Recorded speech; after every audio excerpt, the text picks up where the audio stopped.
Vinheta na tela girou o assunto, hein? Sexta-feira, dia 15 de março, é celebrado em todo mundo o Dia do Consumidor. Além de promoções, brindes, descontos, que são oferecidos por lojas físicas e até online, e a gente, o consumidor, claro, oferece, aproveita e muito, a data também deve ser uma ocasião para a gente refletir sobre o consumo consciente e também sobre direitos dos consumidores e consumidoras. Para falar sobre esse assunto, no quadro Fala Defensoria de hoje, recebo o defensor público Luiz Fernando Babi Miranda, que é coordenador auxiliar do Núcleo Especializado de Defesa do Consumidor da Defensoria Paulista. Seja bem-vindo. Bom dia, Mariana. Bom dia, telespectadores, telespectadoras. Muito obrigado pelo convite. Nós é que agradecemos a sua presença aqui hoje para bater esse papo com a gente. Vamos começar falando de Código de Defesa do Consumidor, né, Luiz? Desde quando ele existe e por que ele foi criado? Traz para a gente um pouco o contexto que criou a necessidade da criação do Código.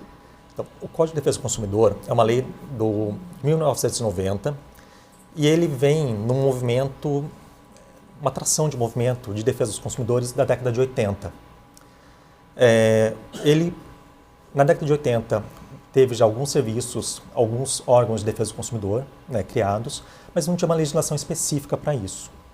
A Constituição de 88, ela foi a primeira a trazer a defesa do consumidor como direito fundamental, como um princípio da ordem econômica, e também tinha na própria Constituição uma obrigação de, em 120 dias, contado da sua promulgação, da elaboração de um Código de Defesa do Consumidor.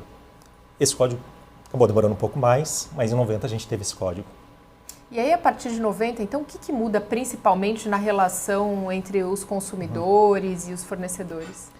Então, o Código ele trouxe uma série de inovações no ordenamento jurídico brasileiro, visando proteger o consumidor numa relação que é uma relação muito, que a gente fala, simétrica, uma diferença de poder.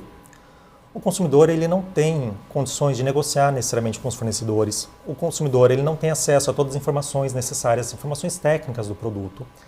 O consumidor ele não tem uma organização para fazer a defesa dos direitos de uma forma consistente, considerando o consumidor individual.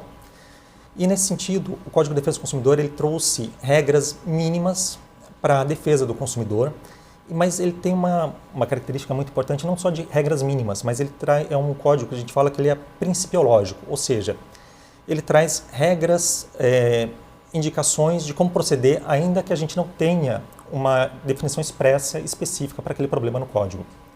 Então, mesmo o Código de 90, 34 anos depois praticamente, a gente tem um código ainda muito atual e reconhecido mundialmente como uma legislação muito avançada na defesa do consumidor.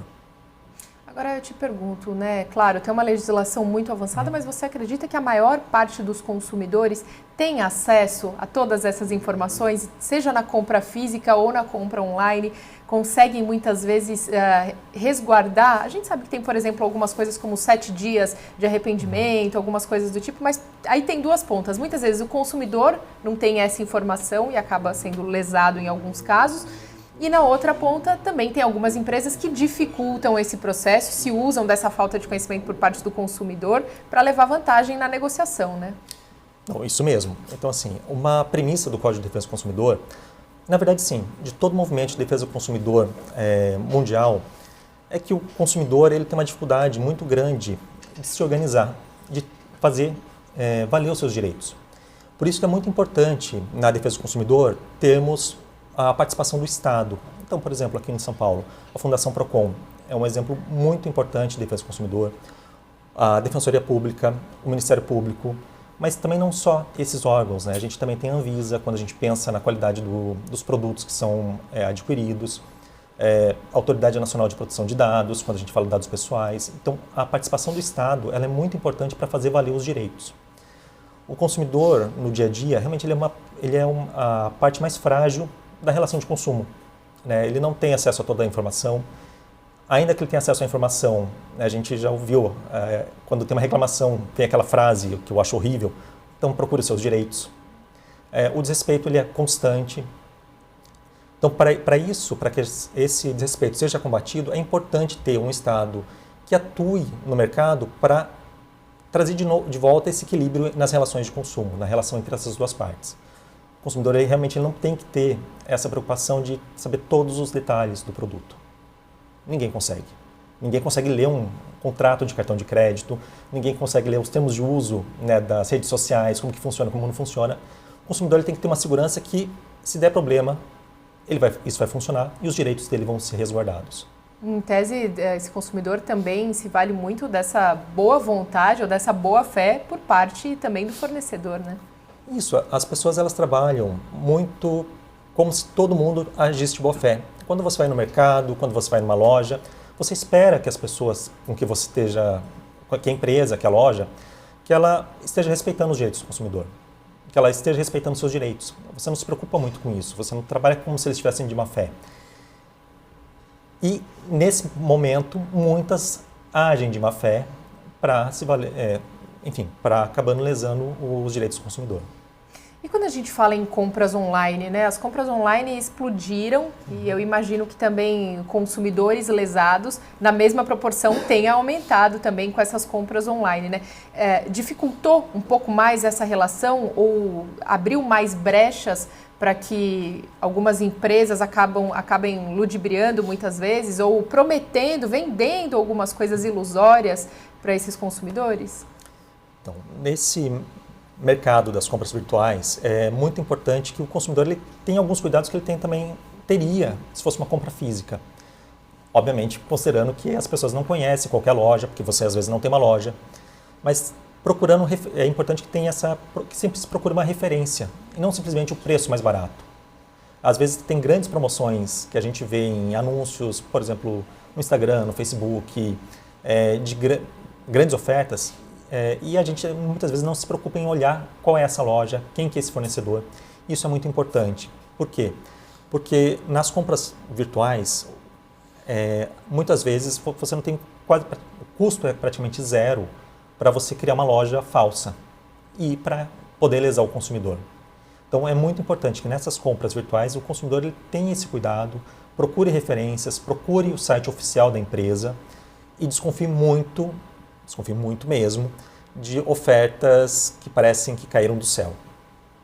E aí, nesse momento, é importante a gente falar sobre o órgão fiscalizador, porque deve existir um órgão que fiscalize essas relações, o que está sendo colocado como ofertas como essa. Claro, o ambiente virtual tornou isso muito mais difícil de ser controlado, mas ainda assim tem que ter uma certa limitação, uma certa observação por parte de algum órgão fiscalizador. Sim, então por isso que é muito importante quando houver alguma violação de direito, quando o consumidor se sentir prejudicado, que ele procure os órgãos de defesa do consumidor, né? Aqui em São Paulo, por exemplo, tem a Fundação Procon, que é uma fundação estadual, Procon estadual, como nós falamos, mas também tem Procons municipais. É importante também procure fazer reclamações nas agências reguladoras, quando for o caso, porque sem esses dados fica muito difícil desses órgãos, da Defensoria Pública, do Ministério Público, de atuar na repressão a esse tipo de conduta. Então, a Fundação Procon ela tem um trabalho muito bom, fantástico. A Defensoria Pública também, quando acaba tendo notícia desses fatos, ela toma as medidas judiciais cabíveis, se for necessário entrar com uma ação, o Ministério Público também, para tentar coibir esse tipo de lesão.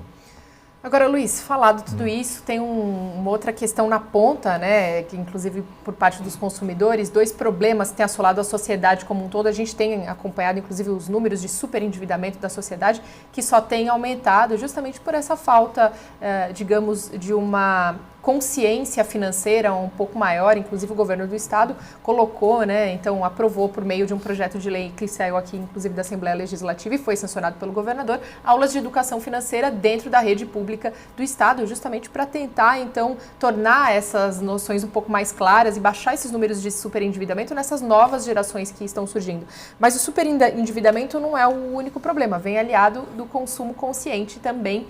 E aí, isso também deve ser um exercício por parte dos consumidores na hora de comprar? Sim. A educação financeira, que eu acho que esse tema é muito importante, a educação financeira é um avanço que foi trazido também pelo Código de Defesa do Consumidor, que em 2021 ele teve uma alteração para incluir a prevenção e o tratamento do superendividamento. E uma das formas de dificultar o superendividamento é também ter uma educação financeira, as pessoas saberem como trabalhar com dinheiro. Mas ela também não é a única fonte do superendividamento, né? A gente também tem muito crédito que a gente fala de um crédito irresponsável, uma oferta de crédito muito agressiva, né, principalmente para aposentados, pessoas idosas, que sempre tem aquela oferta para fazer um empréstimo consignado. E isso é um aspecto muito importante do superendividamento também, porque não é simplesmente também a educação financeira, mas também um processo de adequação do mercado financeiro, dos bancos, das financeiras, nessa oferta de crédito. Então, o consumidor, e aí voltando para a pergunta, o consumidor ele realmente precisa ter uma consciência do que ele está fazendo com o dinheiro e o que ele vai fazer quando ele vai comprar. E o consumo consciente é muito importante, porque quando a gente compra de uma empresa, de uma loja, a gente está, de certa forma, estimulando aquela loja para que ela possa crescer, para que a gente está validando aquele modelo de negócio. Então, o consumo consciente ele passa para o consumidor saber que ele está comprando realmente o que ele precisa. Então, primeiro, está dentro das possibilidades econômicas dele. Não é um consumo excessivo, não é um consumo sem nenhum padrão, mas também que é um consumo que está beneficiando lojas que cumprem o direito de trabalho, que não estão poluindo o meio ambiente, que não estão causando prejuízos para a sociedade na busca de um preço mais barato, mas de um preço mais barato que está prejudicando toda a sociedade.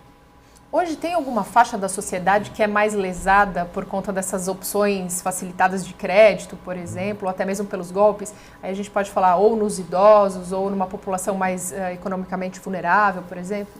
Então, os golpes eles estão muito centrados, né, nas pessoas mais idosas, principalmente os golpes envolvendo o crédito consignado. Por quê? O crédito consignado é uma garantia da instituição que a instituição financeira tem que ela vai receber o pagamento. Esse valor não passa nem para a conta do devedor, ele sai direto do INSS para o banco. Então isso acaba estimulando, né, que esses golpes ocorram. Também eles ocorrem naquelas pessoas que são as camadas mais vulneráveis da população. Agora, Luiz, para a gente finalizar, dia 15, como a gente abriu essa entrevista, então será o Dia do Consumidor, celebrado em todo o mundo. Aqui no estado de São Paulo, a Defensoria tem pensado em alguma ação específica para conscientizar essas pessoas? Por exemplo, falando no consumo consciente. A gente sabe que vida saudável ou vida econômica saudável, todo mundo, em tese, adoraria ter. Mas aí faz parte também algumas estratégias, de repente, para serem adotadas? Sim, a Defensoria Pública, no dia 15 de março, ela vai realizar atendimentos em 2 estações da CPTM, Brás e Luz. Então, se alguém tiver alguma dúvida, quiser alguma orientação, pode nos procurar das 9h30 da manhã até 5 da tarde, nessas 2 estações que nós estaremos atendendo e conversando com a população. E a vida econômica saudável, ela é muito importante, porque o endividamento ele causa uma série de problemas, não só, obviamente, econômicos, mas também problemas na própria subsistência da família, na alimentação, emocionais, né, um estresse, depressão. Então, isso realmente é importante, ter uma busca por uma vida econômica saudável. Bem, nós agradecemos demais a participação hoje aqui conosco do Defensor Público Luiz Fernando Babio Miranda, coordenador auxiliar do Núcleo Especializado de Defesa do Consumidor da Defensoria Paulista. Foi um prazer. Mariana, o prazer foi todo meu. Muito obrigado pelo convite. Muito obrigada.